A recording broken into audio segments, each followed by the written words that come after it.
vous propose peut-être de commencer. Stéphanie, est-ce que c'est OK pour toi? C'est bon. Bien, bonjour à tous et merci d'être si nombreux à ce webinaire. Donc, je suis Delphine Coléoni de l'agence d'urbanisme et c'est Adrien Beltran et Stéphanie Vincent de la Chambre d'agriculture, donc Adrien qui travaille à l'agence, qui vont vous présenter ce travail réalisé sur la mise en œuvre du plan de reconquête agricole dans les documents d'urbanisme. Ce que je voulais juste vous dire en introduction, alors les éléments un peu techniques, mais je pense que vous commencez à avoir l'habitude donc de couper les micros. Je crois qu'à peu près tout le monde les a coupés. Je ne citerai pas de nom, mais il y a non, il y a encore quand même 2-3 personnes qui n'ont pas coupé les micros. Donc la séance, là, le webinaire qui va durer 1 heure est enregistré. Du coup, on va avoir une présentation qui dure à peu près une demi-heure, je pense, et puis on va réserver une demi-heure ensuite pour les échanges et les questions avec vous. Ce que je voulais vous dire aussi, c'est que les publications sont disponibles, enfin la publication est disponible sur le site de l'agence d'urbanisme et aussi sur le site de la Chambre d'agriculture. Vous pouvez les télécharger, les consulter. Et puis, simplement vous rappeler que ce format webinaire d'1 heure a été mis en place à l'agence d'urbanisme il y a à peu près 1 an, dans l'objectif de valoriser nos publications et puis de faire ressortir l'essentiel d'une publication et de manière derrière à animer le réseau de membres et de partenaires de l'agence d'urbanisme. Je vais peut-être commencer par vous partager le document, le support.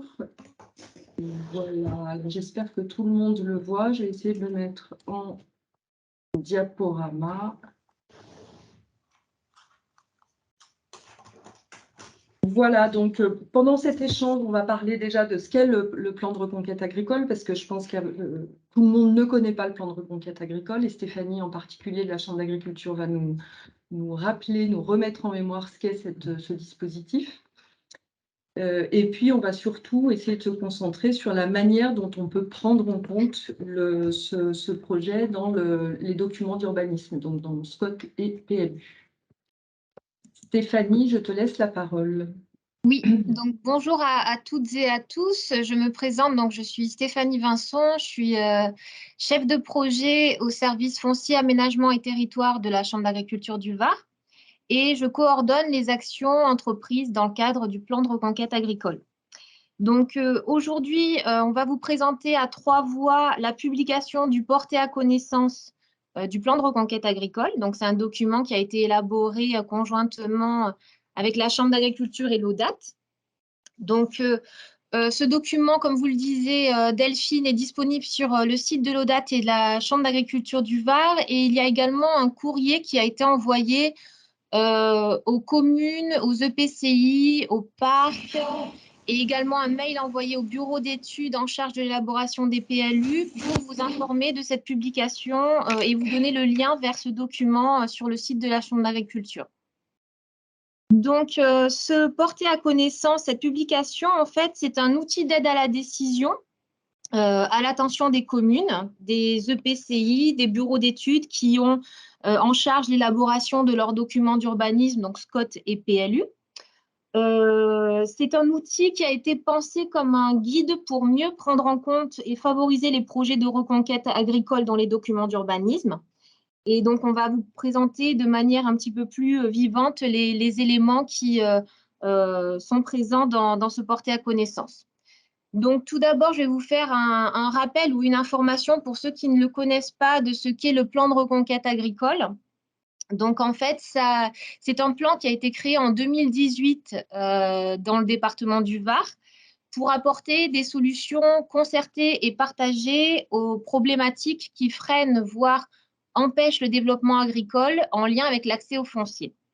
Donc, il est porté par la Chambre d'agriculture du Var et la préfecture du Var. Il a été élaboré en lien étroit avec la profession agricole, les collectivités, les services de l'État. Il y a eu plusieurs réunions de concertation, des ateliers de travail qui ont été réalisés dans le cadre de ce plan. Et donc, il s'agit d'un projet pilote et innovant à l'échelle nationale. Et donc, il se décline en plan d'action. Il a une durée de 5 ans. Il est reconductible.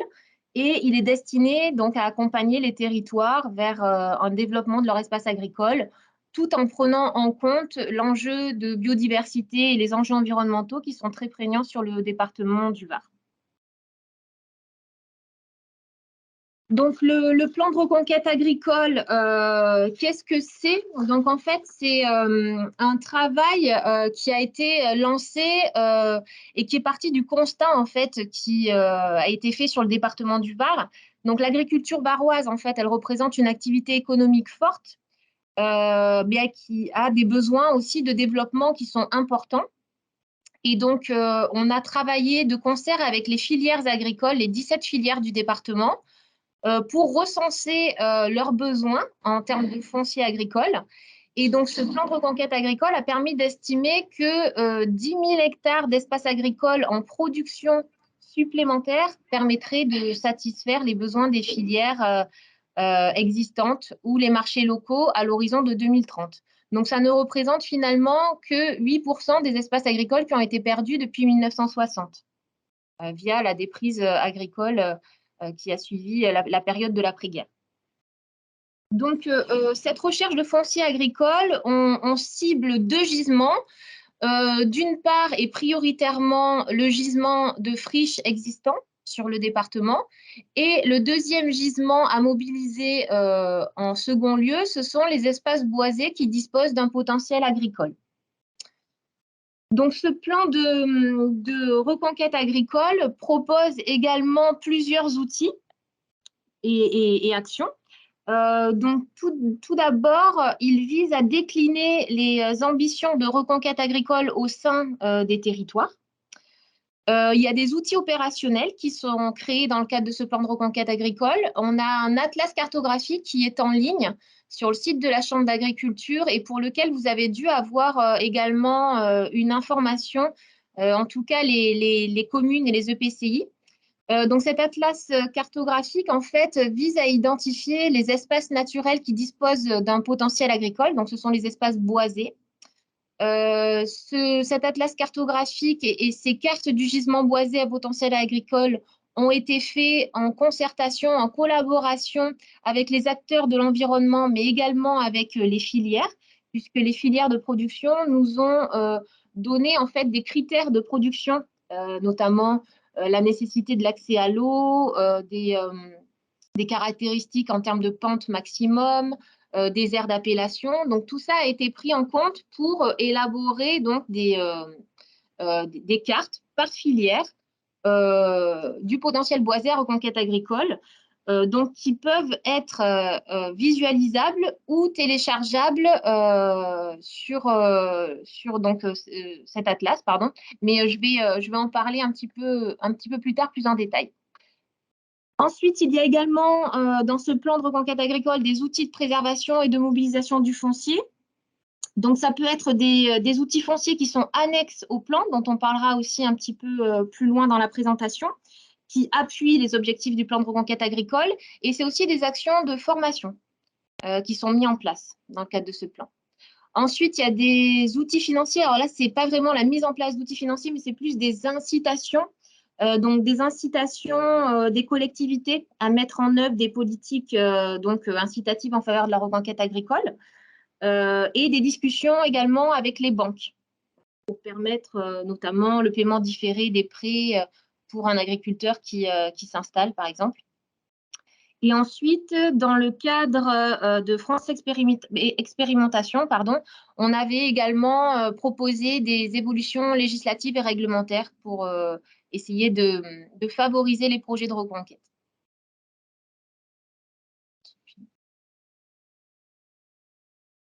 Tu peux passer, Delphine. Oui.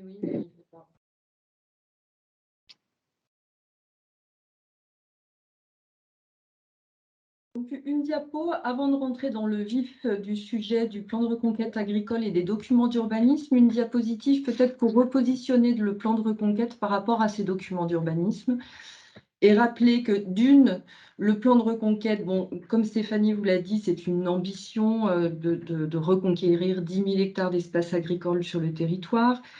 c'est la possibilité d'initier des projets, puisque la Chambre d'agriculture en particulier va au-devant des EPCI notamment et les accompagne dans des projets concrets.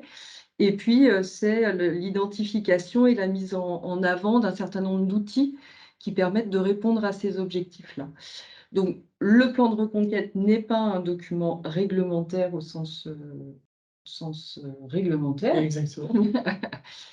Pour autant, on peut le décliner, et les élus peuvent le décliner à l'échelle des bassins de vie et des SCOT.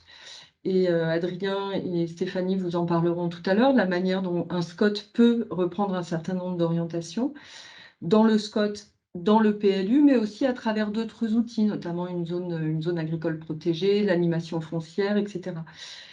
Et c'est bien le projet agricole de territoire qui va, lui, permettre la reconquête opérationnelle. Donc le SCOT et le PLU, documents d'urbanisme, ce ne sont que des outils finalement, soit pour orienter des projets de reconquête à l'échelle du bassin de vie ou une échelle plus locale, soit pour mettre en œuvre un projet agricole et le rendre possible à l'échelle locale. Oui, donc bonjour à tous, merci Delphine. Effectivement, c'est un élément important qui est de signaler. Aujourd'hui, on traite donc de la prise en compte de l'aspect agricole dans les documents d'urbanisme, mais c'est bien une démarche globale qui doit être engagée avec les outils opérationnels qui derrière ont été rappelés par Stéphanie préalablement. Dans tous les cas, ce qui est préalable à tout projet agricole, c'est déjà un diagnostic complet, un diagnostic agricole qui va permettre d'identifier les besoins et les potentialités du territoire. Ce diagnostic, souvent, il doit se décliner en 4 approches. Déjà, c'est l'identification des exploitants du territoire, des cultures présentes et de leurs besoins. Donc, ça nécessite une bonne connaissance des acteurs locaux à l'échelle de la commune, à l'échelle de l'intercommunalité. Ça nécessite de comprendre un petit peu les enjeux de filière qui existent. Et là, pour le coup, on ne peut que vous encourager à lire les conclusions des réflexions préliminaires de la Chambre qui ont conduit à l'élaboration de ce plan de reconquête agricole, qui permettent de donner une vision des besoins et de mieux comprendre les dynamiques. Une fois qu'on a cette connaissance, ce contexte de l'existant, il s'agit de travailler sur les espaces de reconquête concrets que l'on a sur notre territoire, avec 2 types d'espaces.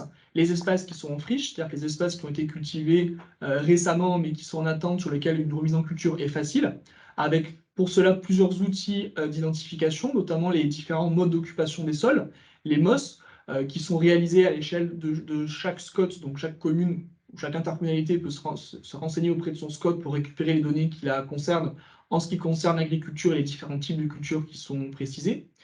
L'utilisation de l'application OpenFrichMap de la SAFER, donc, qui offre une première vision de friches qui peuvent être opérées. Alors, ça n'est pas exhaustif, mais ça donne un premier travail. Et également un travail de photo-interprétation et d'analyse, complété de visites de terrain si possible, pour dire voilà quels sont les espaces à un temps T qui sont aujourd'hui en friche et sur lesquels une reconquête est envisageable. Deuxième espace de reconquête, ce sont les espaces naturels à potentiel, c'est-à-dire ce sont des espaces qui sont aujourd'hui boisés, mais qui présentent un intérêt en termes de reconquête par rapport à leur classement en AOC, par rapport à une culture historique ou bien encore par rapport à des besoins ou un recensement des besoins des exploitants. Donc là, ce sont également des espaces qui sont identifiés, et notamment grâce à la plateforme cartographique qui a été travaillée par la Chambre d'agriculture, qui vous sera présentée par Stéphanie dans un instant. Il s'agit ensuite, par rapport à ce foncier qui a été identifié, donc ce foncier ces espaces de potentiel de reconquête, de pouvoir les caractériser en précisant leur accessibilité, la qualité des sols, la possibilité de les irriguer, avec notamment la présence par exemple du canal de Provence, ou encore de définir les enjeux environnementaux qui vont le concerner. Enfin, dernier point, et qui est également important, c'est d'identifier les freins à la reconquête. Ce n'est pas parce qu'on a des espaces qui potentiellement peuvent faire l'objet d'une reconquête agricole que ça va être facile. Et il faut identifier pourquoi ces espaces n'ont pas été remis en culture. Avec 2 types principaux de freins, que sont les freins réglementaires, en particulier les espaces boisés classés dans les PLU, on va y revenir, mais qui bloquent toute possibilité de défricher et de remettre en culture, mais également les freins fonciers, c'est-à-dire comprendre pourquoi est-ce que les propriétaires terriens, déjà identifier les propriétaires terriens de chacune des parcelles ou tellement fonciers concernés, et comprendre leur réticence qui limite la remise en culture. Et ça, c'est extrêmement important. Il y a beaucoup de cas où lorsqu'on réalise des ZAP, les propriétaires fonciers sur des communes se disent ok, finalement, on comprend qu'il n'y a plus aucune possibilité que notre terrain soit rendu constructible. Et ça va être d'autant plus vrai avec les différentes évolutions réglementaires, en particulier avec l'objectif de zéro artificialisation nette. L'idée, c'est aussi que pour remettre en reconquête, il faut comprendre les freins des propriétaires, expliquer les problématiques et pour aussi débloquer cette possibilité de remise en culture. Donc c'est un diagnostic qui se veut relativement complet.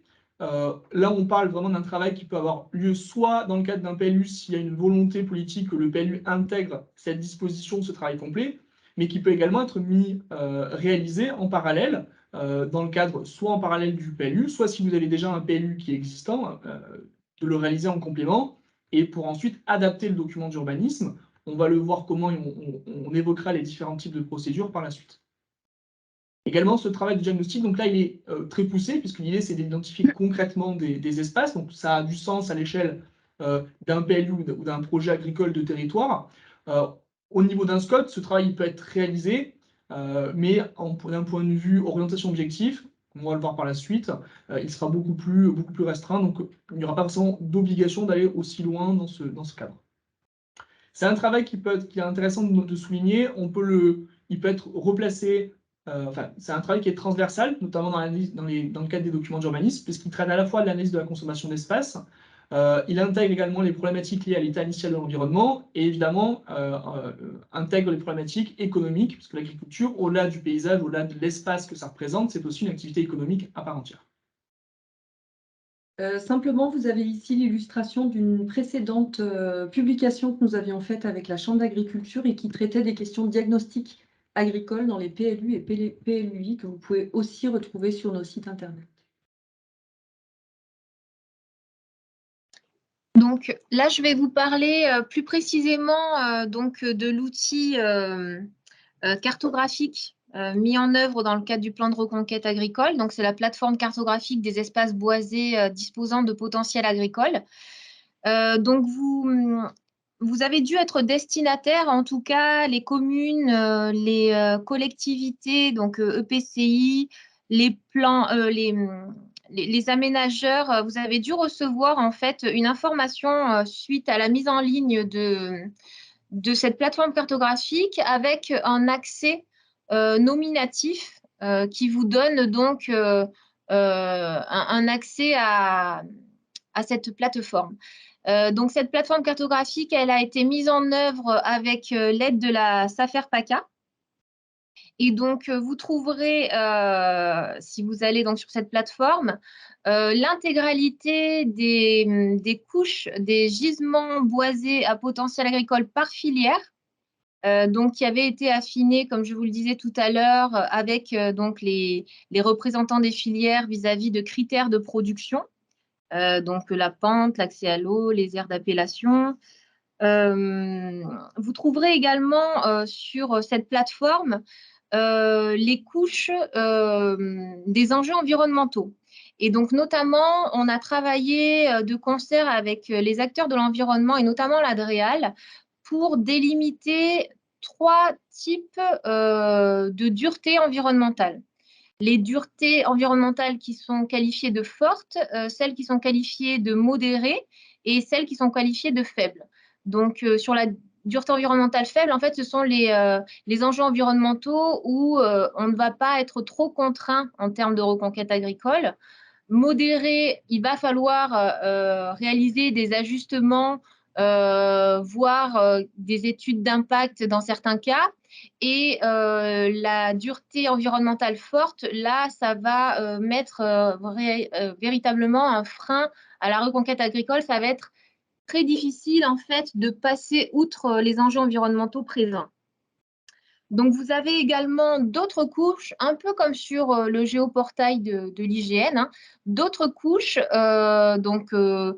sur l'accès à l'eau, sur des couches réglementaires, des couches sur le risque, qui permettent en fait de situer les espaces à potentiel agricole boisé vis-à-vis des enjeux en présence selon leur répartition géographique, en fait.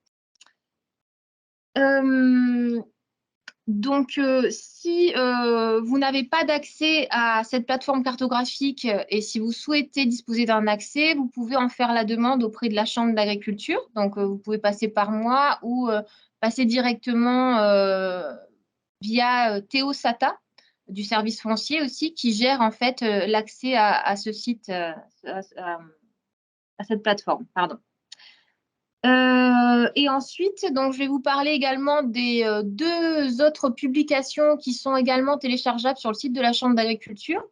Nous avions réalisé une publication à l'attention des élus, des filières et des exploitants pour définir un plan anti-friche. En fait, cette plaquette que vous voyez ici, en fait, explique les différents moyens à mettre en œuvre pour arriver à valoriser de manière agricole une friche selon en fait le public dans lequel vous vous situez, donc agriculteurs, organisations agricoles ou élus d'une collectivité.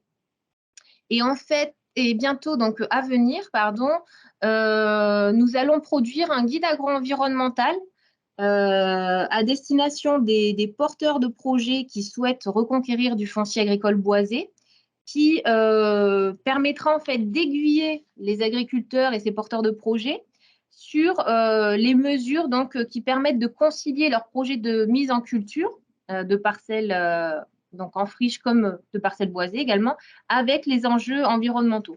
Et donc, dans ce guide, il y aura un rappel sur la réglementation, sur la procédure d'autorisation de défrichement, sur la liste des mesures agro-environnementales. Donc, ce sera un guide pédagogique et qui sera en ligne en fin d'année également. Alors, une fois qu'on a travaillé sur les... Une fois qu'on a travaillé sur le diagnostic, je pense qu'il y a quelqu'un qui a un micro ouvert. Stéphanie, c'est peut-être, je ne sais pas si c'est toi. Ah oui. Voilà, je pense que sans l'écho, ce sera mieux pour tout le monde. Une fois qu'on a travaillé donc, sur le diagnostic, il s'agit ensuite de traduire les enjeux du territoire en objectifs. Soit dans le projet d'aménagement stratégique, donc du SCOT, ou soit dans le projet d'aménagement et de développement durable. La prise en compte de la question agricole, elle a toujours été traitée dans les anciens PADD SCOT et dans les PAS maintenant et dans les PADD des PLU, avec toujours cette volonté marquée de préserver et accompagner, développer la filière agricole, aussi bien pour son intérêt économique que pour son intérêt paysager. Ce qui est proposé dans le cadre du plan de reconquête agricole, aujourd'hui, c'est d'aller plus loin que ce qu'ont proposé ces premières ou deuxième générations de documents d'urbanisme, c'est de dire voilà comment est-ce qu'on se projette, comment est-ce qu'on veut aller plus loin, notamment sur la question de la reconquête, notamment sur la question du développement de certains types de filières en fonction des enjeux qui sont identifiés. C'est pour ça que il est encouragé, en tout cas il sera intéressant pour faire le lien avec les enjeux qui ont été mis en exergue, de pouvoir aller plus loin et de préciser les choses dans les PAS et dans les PADD, notamment dans les objectifs poursuivis, travailler davantage sur le côté local, sur les modes de production respectueux, en lien notamment pour les SCOT avec les projets alimentaires territoriaux qui sont en cours de développement, qui sont réalisés pour certains, traiter la question des filières, traiter la question de manière plus précise, par exemple, de l'agroforesterie, ou encore intégrer en lien avec le SDIS la question de la reconquête agricole et de la préservation des zones urbanisées avec des espaces tampons qui sont dédiés à l'agriculture. Donc, c'est des sujets qui étaient souvent aujourd'hui évoqués sans forcément être travaillés. Il s'agit de pouvoir développer ces espaces-là de manière beaucoup plus précis. Quand on parle donc, de ces espaces à reconquérir, de les localiser davantage, de travailler sur les filières, du coup, ça peut être également de pouvoir les justifier par rapport au secteur, aux AOP qui sont présents sur le territoire, par rapport aux aménités d'un territoire, notamment à la présence d'espaces irrigables, ou de son accessibilité. Donc, il s'agit vraiment d'aller plus loin dans les objectifs qui sont fixés. Juste un petit complément par rapport aux projets alimentaires territoriaux. Je pense que c'est vraiment une bonne occasion, une bonne opportunité de travailler à l'échelle du SCOT pour réinterroger l'espace agricole et se dire, bon ben voilà, on porte un projet alimentaire territorial, on veut développer l'agriculture vivrière sur notre territoire. Où est-ce qu'il va être le plus judicieux d'accompagner, d'appuyer ce développement? Et du coup, c'est bien le rôle du SCOT que d'interroger ce grand questionnement à l'échelle du bassin de vie. C'est vrai que, pour recompléter en complément, certains PAT sont vraiment dans un objectif en fait, de donner des ambitions, mais sans aucun moyen. Et en fait, finalement, on se retrouve avec des documents qui donnent des grandes orientations très générales, et en fait, qu'est-ce qu'on en fait 5 ans plus tard? On se rend compte que le bilan est négatif. Il s'agit d'éviter cet effet-là qu'on a plus ou moins tous connu avec certains types de documents, pour entrer dans le concret et faire le lien à la fois entre les enjeux, les ambitions d'un territoire, donc sur la question agricole, et l'intégration à travers différents outils de planification SCOT PLU, mais également les outils derrière, et une mise en pratique notamment pour des circuits courts, etc. Ton micro est coupé, Stéphanie. Donc, en fait, on peut prendre l'exemple du SCOT de Provence Verte Verdon, qui a intégré, en fait, dans le cadre de son PADD, des objectifs pour préserver et valoriser l'enveloppe foncière agricole. Donc, en fait, ils souhaitaient vraiment, dans leur PADD, affirmer une volonté de reconquête agricole, d'une part, en accroissant les terres agricoles présentes, donc les friches, et également les terres agricolables. Donc, ils appellent les terres agricolables des terres disposant d'un potentiel agricole. Donc, dans un objectif de conserver à minima l'enveloppe foncière agricole qui avait été constatée dans le cadre de leur MOS précédent, donc leur mode d'occupation des sols agricoles, pardon, précédent qui datait de 2014. Donc, ils souhaitaient se conserver cette enveloppe foncière. Et donc, l'atteinte de cet objectif de reconquête agricole, il était conditionné à plusieurs principes. D'une part, éviter les terres agricoles pour tout ce qui concerne des projets d'ouverture à l'urbanisation. Enfin, réduire les impacts de l'urbanisation sur les terres agricoles. Et à titre exceptionnel, sur justification de la commune et dans les cas où une terre agricole est projetée pour être ouverte à l'urbanisation, là, il souhaitait mettre en œuvre un principe de compensation préalable à cette perte de surface agricole. Et donc, cette compensation, elle est prévue en surface équivalente et en valeur agronomique équivalente. Donc, il n'est pas toujours possible d'envisager cette compensation à l'échelle d'une même commune, mais donc c'est à l'échelle supra, c'est à l'échelle du SCOT que la compensation est envisagée au cas où un projet d'ouverture à l'urbanisation toucherait un espace agricole. Pour traduire ces objectifs d'un point de vue réglementaire, dans le cadre du SCOT, on intègre différents objectifs dans le cadre du D2O, donc du document d'orientation d'objectifs. Donc celui-ci peut concrètement identifier et représenter cartographiquement du coup, les différents espaces de reconquête potentiels en demandant au PLUI de faire une analyse de ces sites de manière plus poussée ou donner également, sans forcément cartographier, mais en donnant la méthode d'analyse, et d'identifier les espaces de reconquête qui ne sont pas recommandés ou là où les enjeux environnementaux révélés par l'évaluation environnementale sont forts. Ces préconisations peuvent prendre la forme d'une demande de réalisation d'un diagnostic agricole, alors qui sera intégré d'ailleurs dans le PLUI ou voire faire l'objet d'une démarche spécifique à l'échelle du territoire, parce que ça peut être intéressant également de travailler à l'échelle d'un bassin agricole, non pas simplement qu'à l'échelle d'une commune.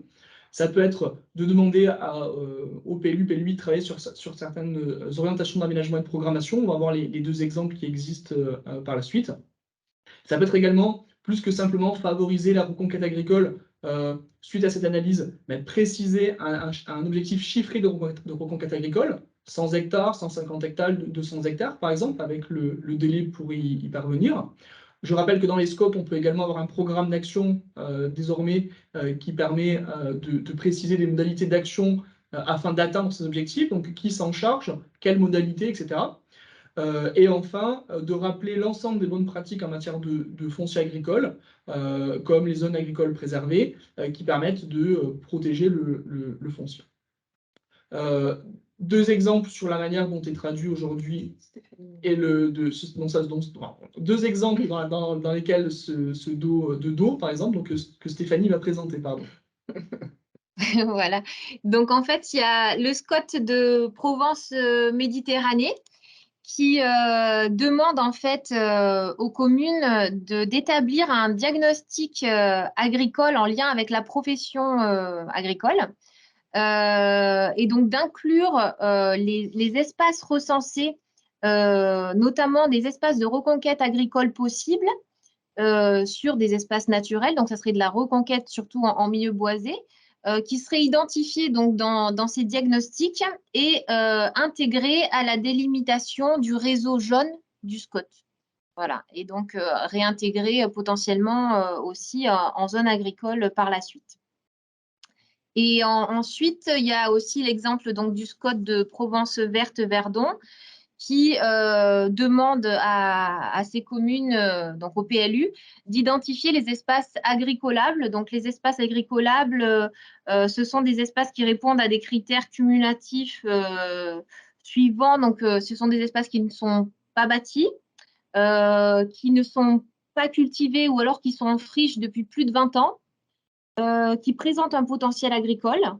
Et donc, en fait, le SCOT demande que ces espaces soient traduits dans les PLU en espaces agricolables et qu'ils fassent l'objet d'un zonage agricole adapté.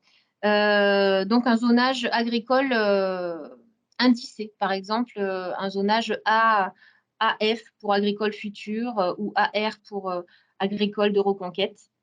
Et ces espaces agricolables, là aussi, ils sont dans la mesure du possible identifiés lors d'ateliers agricoles où on invite en fait les représentants de la profession agricole, les exploitants. Donc voilà, c'est un travail de concertation. Et ces espaces agricolables identifiés par les communes et les EPCI sont soustraits de toute urbanisation et sont à destination exclusive de l'activité agricole.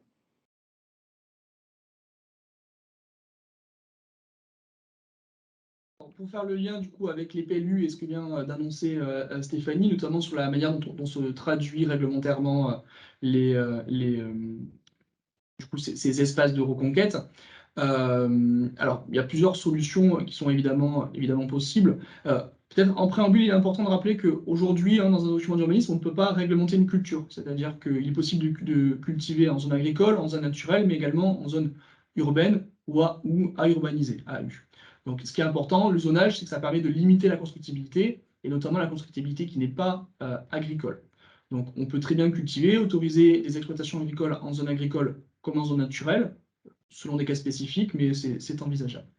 Ce qui pose vraiment donc, ce qui interroge en fait, pour avoir un bon classement qui permet de préserver et de permettre une reconquête agricole, c'est le fait d'identifier voilà, ce qui est à préserver donc en zone A et ce qui est à reconquérir, qui peut être comme l'exemple donné par Stéphanie sur Montfort-sur-Argence, par exemple, un secteur AF, mais il y a par exemple également des communes qui nomment NA ou NR pour reconquête, par exemple, les espaces qui sont aujourd'hui boisés, mais qui sont en reconquête, enfin, qui présentent un intérêt en termes de reconquête agricole. L'élément qui est important et qu'il convient de noter est la nécessité qu'il n'y ait pas d'espace boisé classé ou de BC. En effet, le BC, c'est la servitude graphique qui interdit la coupe d'arbres, hormis dans le cas d'une exploitation forestière, mais qui interdit une coupe d'arbres définitive, notamment pour la remise en culture. C'est vraiment la servitude d'urbanisme la plus contraignante pour la remise en culture, puisqu'il y a toujours cette tendance à vouloir mettre des EBC sur l'ensemble du système boisé. Alors, lorsqu'il n'y a pas d'analyse agricole qui vient démontrer la non-nécessité ou qui vient mettre en concurrence des enjeux différents, il se trouve que, de fait, dans les PLU, l'EBC l'emporte parce que c'est l'occupation du sol existante. À partir du moment où on s'inscrit dans une démarche de reconquête, du coup, il y a des matières à justifier la non-maintien ou la suppression de cette EBC, et donc c'est dans cette démarche-là qu'il faut s'engager. En règle générale, la zone agricole autorise les exploitations agricoles. On peut avoir des zonages qui sont indicés sur lesquels la constructivité va être réduite, par exemple, pour n'autoriser que les bâtiments techniques agricoles. Quelques mots sur les EBC pour rappeler un petit peu le sujet. Pardon, Stéphanie. Ah, tu voulais... Non, c'est Stéphanie qui... Oui, Stéphanie, tu souhaitais intervenir. Présenter les EBC. Ah oui, pardon, excuse-moi, j'étais parti. Non, mais très brièvement, mais tu en as déjà parlé, Adrien. En fait, effectivement, l'exemple sur la commune de Montfort, donc la diapo précédente, la commune de Montfort-sur-Argent, elle a fait le choix en fait d'identifier par un zonage spécifique AF des secteurs de reconquête sur lequel elle autorise uniquement donc les défrichements, la remise en culture, l'installation de serres, le pâturage et les bâtiments nécessaires à l'exploitation agricole. Et effectivement, ensuite, donc normalement, la diapo suivante, c'est sur les espaces boisés classés. Voilà. Donc, effectivement, comme le disait Adrien à juste titre, il faut vraiment avoir une vigilance sur ces espaces boisés classés, puisque donc ces EBC entraînent donc le rejet de plein droit des demandes d'autorisation de défrichement, donc ce qui est très compliqué pour une remise en culture future. Et donc, il est primordial, en fait, d'avoir déjà une connaissance des terrains qui seraient susceptibles d'être reconquis pour de l'agriculture, donc par la mise en place des outils qu'on a un petit peu vus tout à l'heure, donc des ateliers de concertation avec les professionnels agricoles, l'aplacement cartographique du plan de reconquête agricole. Donc, tout ça, en fait, pour éviter de classer en EBC des terrains qui seraient susceptibles d'être mis en culture ou au contraire de faciliter les procédures de déclassement d'EBC. Parce que donc un EBC interdit donc tout déboisement et tout changement d'affectation ou tout mode d'occupation du sol. Donc, en ce qui concerne les procédures de déclassement d'un EBC, un EBC existant, donc ça, c'est possible, ça peut être envisagé dans le cadre de l'élaboration ou de la révision, voire une révision simplifiée du plan local d'urbanisme. Mais il faut quand même que ce déclassement soit justifié par l'existence d'un projet agricole de reconquête, oui, un projet agricole de reconquête qui soit concret. Il y a un cas particulier dans les communes soumises à la loi littorale. Là, c'est beaucoup plus compliqué de réaliser des déclassements de BC. Donc, en fait, le PLU en commune littorale se doit de classer en EBC les parcs et les ensembles boisés existants les plus significatifs de la commune. Après consultation de la Commission départementale de la nature, des paysages et des sites, c'est la CDNPS. Et donc, tout déclassement d'EBC en commune littorale doit recevoir l'avis favorable de la CDNPS. C'est une procédure qui est plus longue, plus compliquée que dans les communes qui ne sont pas soumises à la loi littorale. Dans l'outil dont on vous a parlé, que je vous ai présenté, donc sur l'atlas cartographique qui identifie donc le gisement boisé à potentiel agricole, on a comment dire, identifié des secteurs boisés en EBC hors commune littorale, donc les EBC non significatifs, parce qu'on l'a quand même laissé dans les espaces à potentiel, puisqu'on considère que ce n'est pas un réel frein si la commune souhaite par la suite, a le projet en fait de déclasser ces EBC. Donc c'est pour ça qu'on a laissé dans les cartes du gisement boisé à potentiel agricole les EBC non significatifs. Quelques mots rapides en fait sur les derniers outils réglementaires qui existent. Ce sont les OAP, les orientations d'aménagement et de programmation. Il en existe de deux types, les OAP sectoriels qui traitent d'un secteur et les OAP thématiques qui traitent une thématique plus globale. Donc ces espaces-là peuvent être appliqués à l'échelle de projets agricoles si ceux-ci sont relativement bien définis. J'insiste sur cet aspect-là car les OAP en fait ont pour vocation à vraiment apporter une dimension aménagement à un territoire et non pas simplement préserver l'existant. C'est-à-dire que si on ne veut pas qu'un espace agricole se construise, il suffit de le classer en zone agricole, voire en zone agricole inconstructible. Donc ça peut être deux outils qui sont, enfin, c'est un outil qui peut être très pertinent à condition d'avoir une vraie réflexion et d'être issu d'une vraie démarche, notamment d'aménagement pour un projet agricole très concret, pas simplement autoriser des constructions ou ce qui pourrait être fait naturellement en zone agricole. Quelques éléments également pour finir sur les évolutions. Stéphanie l'a évoqué, il y a plusieurs possibilités pour faire évoluer les documents d'urbanisme. Ce sont soit des procédures de révision, soit des procédures de modification, avec un cas particulier pour le PLU qui est la révision allégée. Je ne vais pas rentrer dans le détail, si vous avez des questions, on pourra le définir. Mais bien rappeler que soit en fait on intègre cette démarche de réflexion de reconquête agricole dans le cadre d'une élaboration, d'une révision d'un document d'urbanisme, que ce soit le SCOT ou le PLU, soit des évolutions, qu'elles soient importantes ou plus minimes, peuvent s'opérer, auquel cas il s'agit ensuite, une fois que le projet a été élaboré, que les espaces de reconquête sont clairement identifiés, du coup d'adapter les documents d'urbanisme existants et pas attendre forcément 5 ans, 6 ans avant une révision ou du SCOT ou du PLU. Donc on a vraiment une grande possibilité qui s'offre à nous. Et Stéphanie, peut-être très rapidement pour la dernière diapo, histoire qu'on puisse se garder quelques minutes d'échange et de débat. Oui, donc en fait, comme on l'a vu, il y a plusieurs leviers d'action via les SCOT, les PLU, qui sont donc disponibles pour réaliser de la reconquête agricole, mais il existe aussi des outils complémentaires. Donc, je vais vous les citer très rapidement. Donc, il y a tout d'abord les zones agricoles protégées, les ZAP. Donc, la ZAP, en fait, est une servitude d'utilité publique qui est annexée au PLU. Donc, elle émane d'un projet, enfin, d'une volonté politique. Et c'est un projet qui est élaboré en concertation avec la profession agricole. Donc, en fait, cet outil-là va garantir la préservation du foncier agricole sur le très long terme. Donc, sur un terme beaucoup plus long que la durée d'un PLU, par exemple. Donc, c'est une procédure qui se généralise sur le département. Il y a actuellement 12 ZAP approuvés dans le département du Var et il y en a une trentaine en projet ou en cours d'élaboration.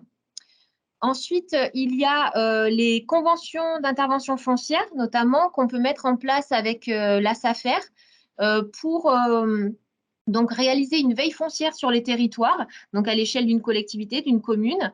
Donc en fait, la SAFER va informer systématiquement la collectivité des projets de vente, donc des déclarations d'intention d'aliéner, les DIA, et la collectivité pourra saisir la SAFER pour préempter le terrain sur lequel il y a une DIA si nécessaire, s'il y a un intérêt agricole.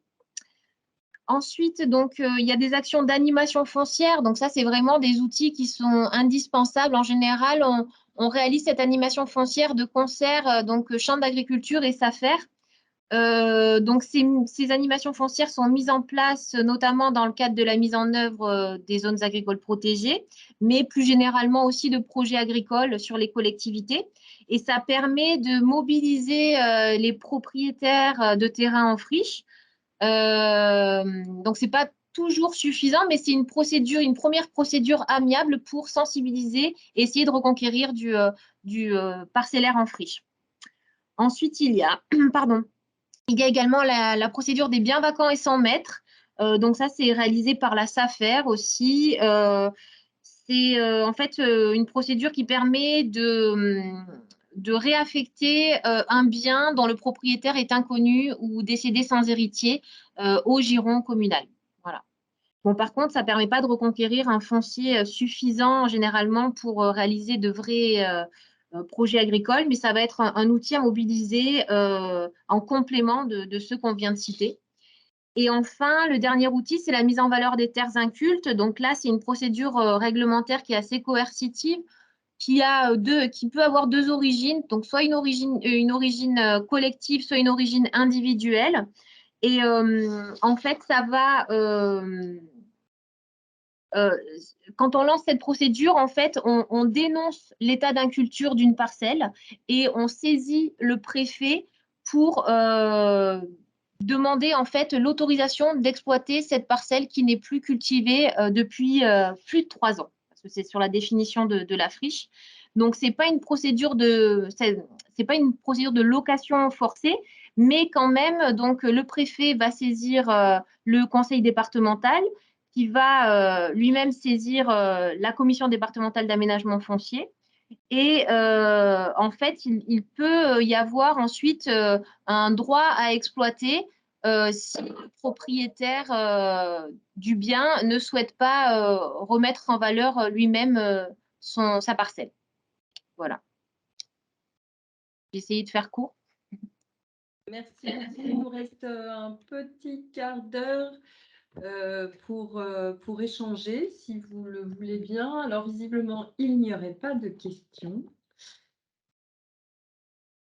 Pour l'instant, en tout cas, mais n'hésitez pas. en utilisant soit le chat, soit… Christine Cinquin qui demande « Bonjour, dans le cadre du MMRPTI, qui doit exploiter la commune ?» Alors non, c'est pas la commune en fait qui va exploiter.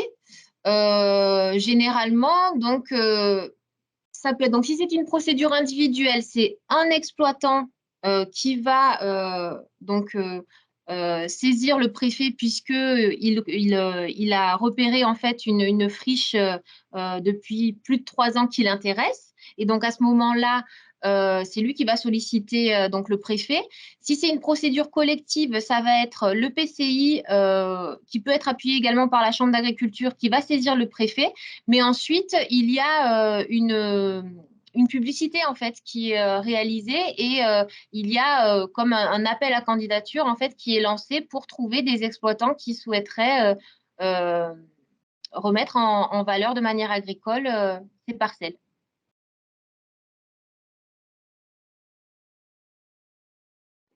Autre question?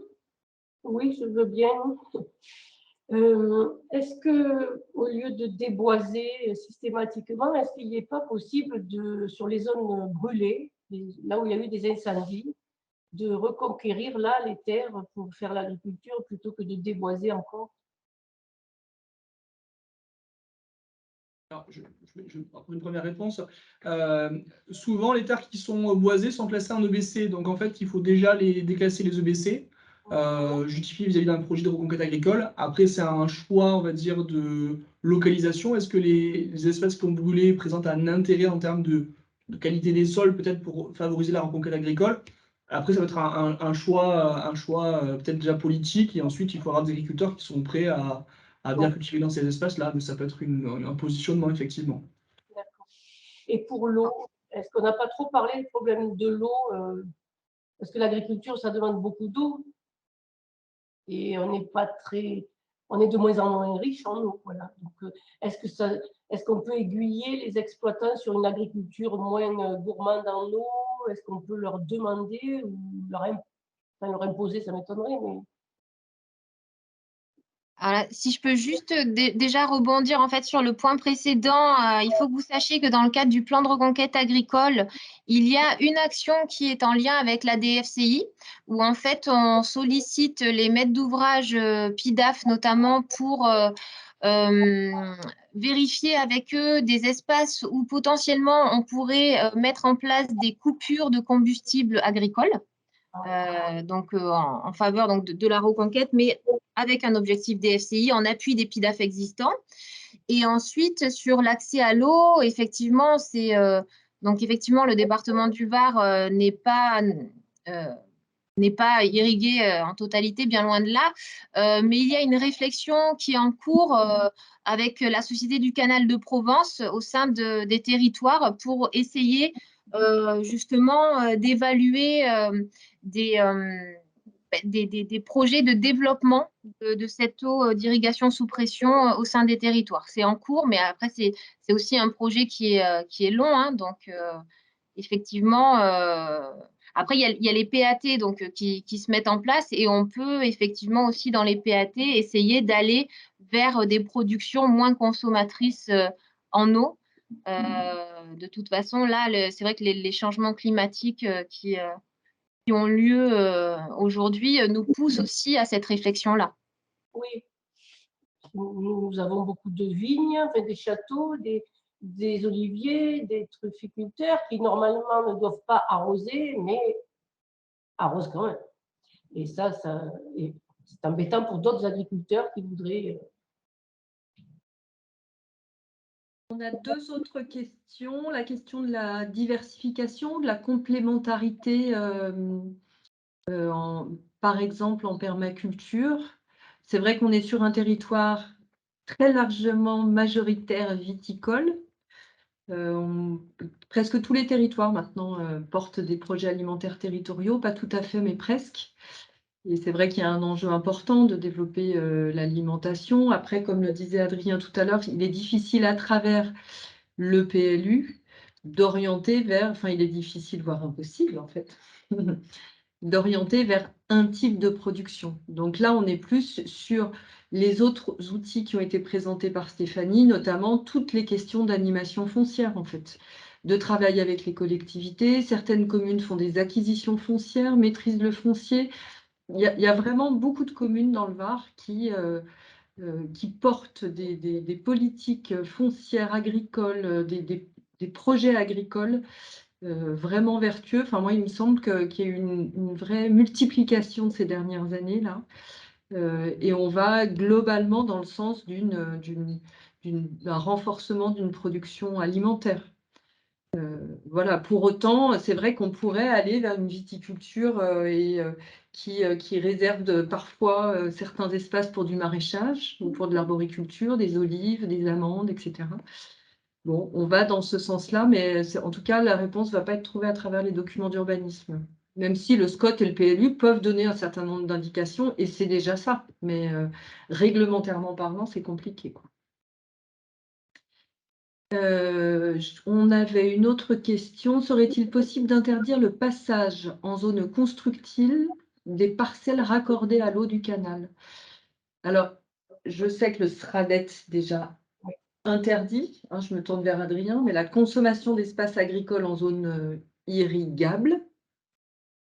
Là, est-ce qu'on peut interdire le passage Oui, on peut tout à fait, dans un PLU, dire que cet espace agricole est non constructible. Oui. Réglementairement, effectivement, c'est tout à fait possible. À partir du moment où la zone n'est pas construite, enfin, entendons espace constructible non bâti aujourd'hui, donc c'est pas la consommation de terres cultivables ou cultivées. Mais après, c'est un choix politique d'aménagement du territoire.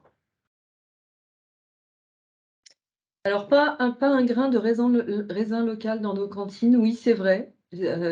Alors non, peut-être pas d'ailleurs, hein, mais moi, il me semble avoir posé la question et je crois que les cépages n'étaient pas du tout les mêmes. Mais ça, c'est plus à Stéphanie peut-être de répondre.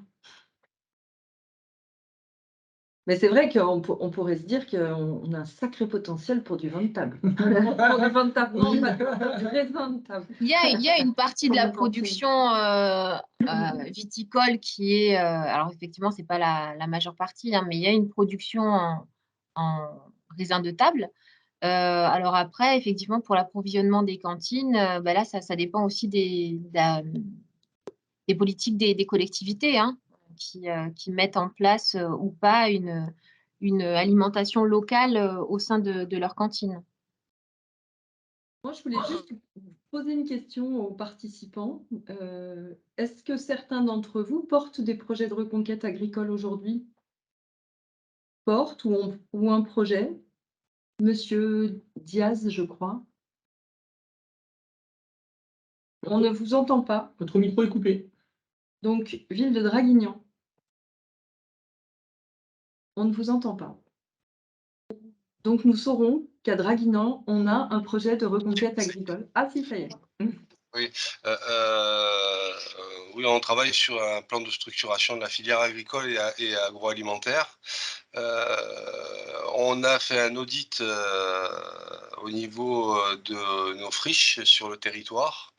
Et on s'est mis, là, on va travailler plus précisément sur l'eau. On a contacté l'INRAE pour travailler avec eux sur les différentes problématiques qu'on peut avoir. On s'est mis aussi en relation avec, pour aller chercher des informations avec la ville d'Avignon pour toute la partie alimentaire, parce qu'ils ont un projet qui est extrêmement intéressant. Ils travaillent avec l'INRAE là-dessus. Voilà, donc nous avons commencé à travailler de manière assez intense là-dessus, sur tous ces sujets. Très bien, en sachant que vous êtes nouvellement labellisé projet alimentaire territorial à l'échelle de l'agglomération. Mmh. Félicitations. Ouais. Ben, alors c'est pas moi, j'y suis pas pour grand chose, je travaille pas pour l'agglomération, hein, je travaille pour la ville de Draguignan. Oui, oui, mais bon. Et voilà, mais notre démarche s'inscrit bien évidemment à l'intérieur de ce programme alimentaire. Très bien. Est-ce qu'il y a d'autres projets? Alors, on nous fait part d'un projet de zone agricole protégée de ZAP sur la commune de La Seyne. Comme le disait Stéphanie, c'est vrai que sur le Var, on a déjà beaucoup de ZAP par rapport à d'autres territoires à l'échelle régionale, voire à l'échelle nationale. Et il y a aussi énormément de projets, en fait.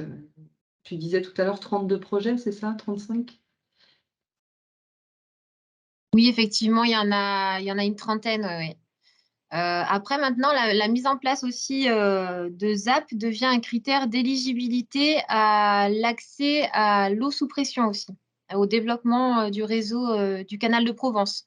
Donc, c'est vrai que certaines communes aussi se rapprochent de nous pour réaliser une étude d'opportunité ZAP, pas forcément parce qu'ils sont soumis à des contraintes, à des pressions foncières, mais aussi parce qu'il y a cet aspect ils souhaitent en fait pouvoir bénéficier de l'accès au réseau d'irrigation sous pression. Et comme c'est devenu un critère d'éligibilité, effectivement, ça se généralise aussi par ce biais-là.